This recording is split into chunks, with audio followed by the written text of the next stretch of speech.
ikuti program Camera, catatan Menko Airlangga.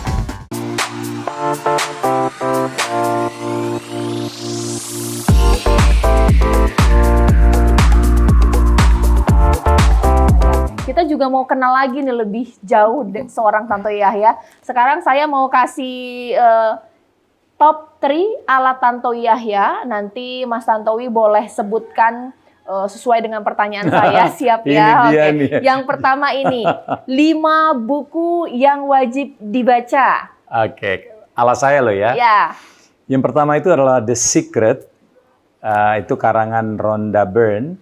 Buku ini berbicara, intinya begini ya Cak ya, buku ini berbicara bahwa apa yang terjadi di kehidupan seseorang hari ini adalah manifestasi dari apa yang dia mimpikan beberapa tahun atau beberapa waktu sebelumnya.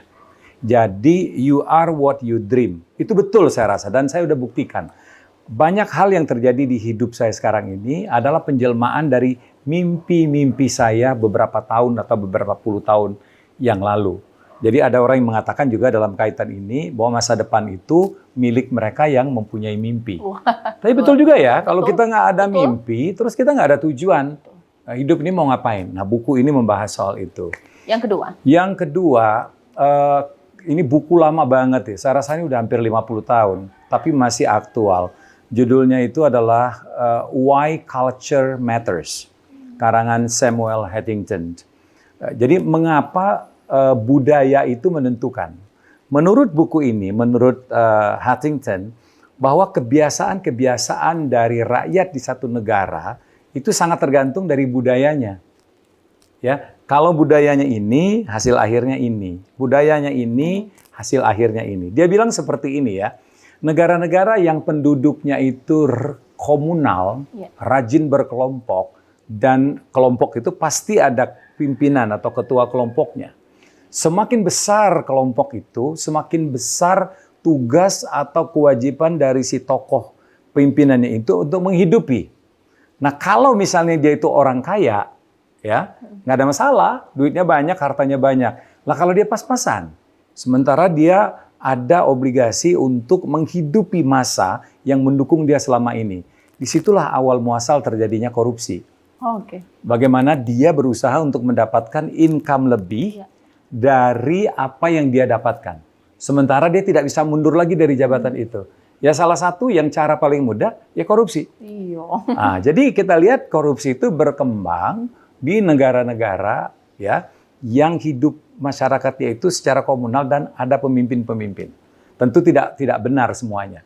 Tapi dari rumusan ini kan rumusan dari budaya ya. Saya pikir betul juga. Nah, yang ketiga, saya itu kan praktisi public speaking ya. Nah, buku rujukan saya itu ada satu buku karangan Mike Acker, kalau nggak salah Mike Acker ya. Jadi saya lupa judulnya, tapi itu cari aja Mike Acker. Maka Mike Acker itu akan muncul buku dia ya. Buku dia yang memberikan guidance kepada kita cara-cara untuk berbicara efektif dan efisien di depan publik. Aduh, saya tuh biasa kok saya bisa lupa ya. Nah, yang keempat, karena saya orang politisi, buku yang sangat saya nikmati itu adalah buku karangan Pak Habibie, Detik-detik yang Menentukan. Tebal sih bukunya. Tapi buku ini bercerita mengenai sejarah perjuangan bangsa. Banyak hal-hal yang tidak kita mengerti sebenarnya ada di buku itu.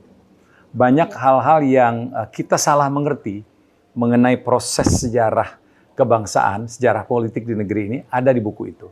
Jadi menurut saya ini adalah salah satu memoir dari tokoh bangsa yang sangat bagus. Silakan dibaca. Nah, kalau yang kelima, saya nggak tahu lagi apa ya buku ya. Ya ini ya, ya karena saya praktisi public speaking, mungkin Talk to Win ya. Itu Talk to Win karangan Julian Gillard. Itu salah seorang pakar atau pakar public speaking dari Amerika. Itu praktis sekali. Dan apa yang saya praktekkan sekarang ini banyak terinspirasi dari apa yang dia tulis di buku itu. Itu ala saya. Ala Tantowi Yahya. Dapat judul buku sekaligus summary-nya, langsung nanti dicari sama G-Friends ya. Ya, ini sekarang Mas Tantowi, 3 hal yang harus dilakukan oleh Mas Tantowi apa? 1, makan. Iya dong. Yang kedua. Tapi makan itu kita mesti pikir juga udah ya. Jadi Jaga. sesuai umur, sesuai dengan penyakit yang kita punya, makan itu sudah nggak bebas lagi. Jadi makan itu adalah sesuai dengan kebutuhan dan sesuai anjuran dari ahli gizi dan dokter, ya.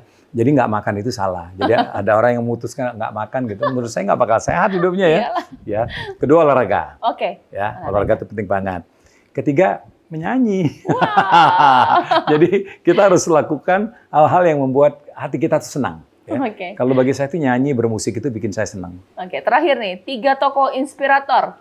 Nah, yang pertama Nabi Muhammad Sallallahu Alaihi Wasallam. Alasannya adalah tidak mudah untuk memperkenalkan agama baru yang namanya Islam di tengah pertentangan, ancaman nyawa.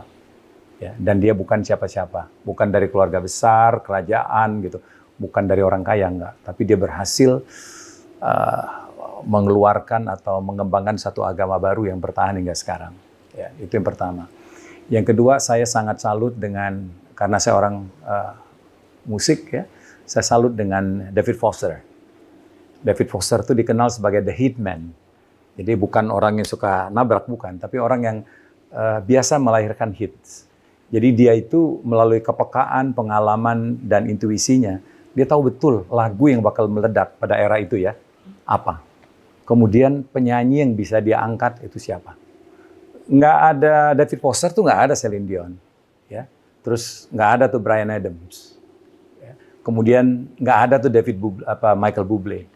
Ya. Itu sedikit saja. Kemudian Earth, Wind and Fire itu ya gitu-gitu aja. Tanpa ada satu lagu dari dia. Chicago itu tidak bakal menang Grammy segala macam. Ya.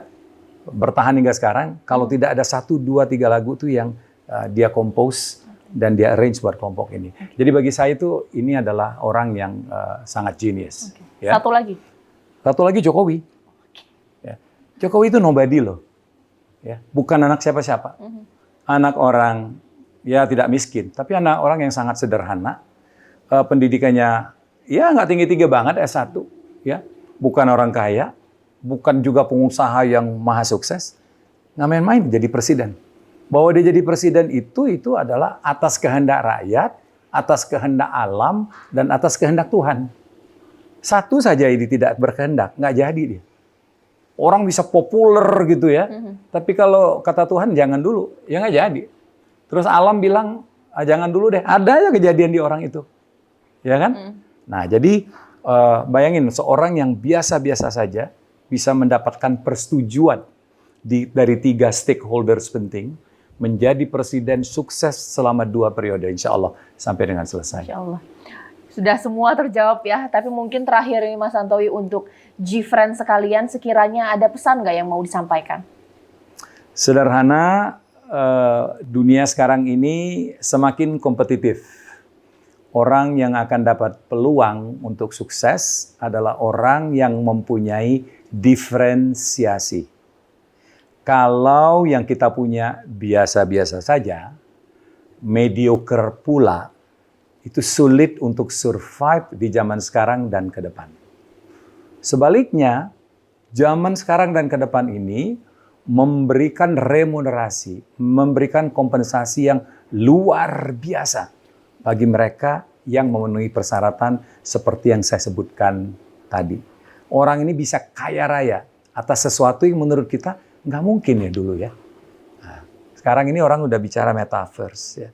Orang sudah bicara bagaimana menjual karbon. Dulu nggak ada barang-barang itu. Nah, jadi jangan pernah berhenti untuk berpikir.